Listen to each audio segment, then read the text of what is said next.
Հա, հասկանալի է։ Ասեմ ինչի համար։ Նախ ընդհանուր երկրի համար ոչ մի տարբերություն, իրանցից ով էլ որ գա այնտեղ, ով էլ գնա,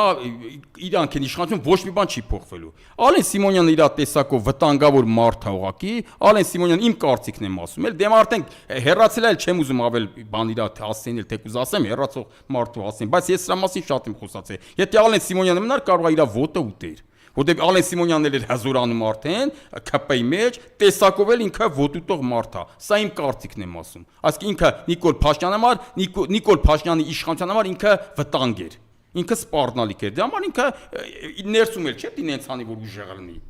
Իսկ Ալեն Սիմոնյանը արդեն սպառնալիք էր։ Ալեն Սիմոնյանին մի հատ նենց պաշտոն կտա իմ կարծիքով, որ Ալեն Սիմոնյանի դիրքերը թուլանա ուղղակի, այդքան բան, որտեղ Ալեն Սիմոնյանը համ ուժեղանում էր օրեցօր, համ էլ իր տեսակով ինքը ոտը կուտի կանցնի առաջ։ Այնց մարդ չէր, որ ասենք հավատարիմ մնա։ Այդ որ ցուցատալի տենց հավատարիմ, ինքը տենց չի։ Ինքը հենց ուժը պատեց, ոտը կուտի ու կեթա առաջ։ Այդ տեսակի մարդը ու շատ վտանգավոր ու ավելի վտանգավոր, քան Նիկոլ Փաշինյանը։ Չեմ ուզում ավել պակաս ուղղակի խոսամ, հեռացող մարդ են օրնել տենց պարլամենտում տեսա խղճից վրան էլ ճիշտ ասած ազդեց այդ տեսարանը, ասենք հեռացող մարդու հասեն, ես բան չեմ ուզում խոսամ, էս այն եմ ասում, ինչը որ ասել եմ ժամանակին միշտ իր մասին խոսալուց։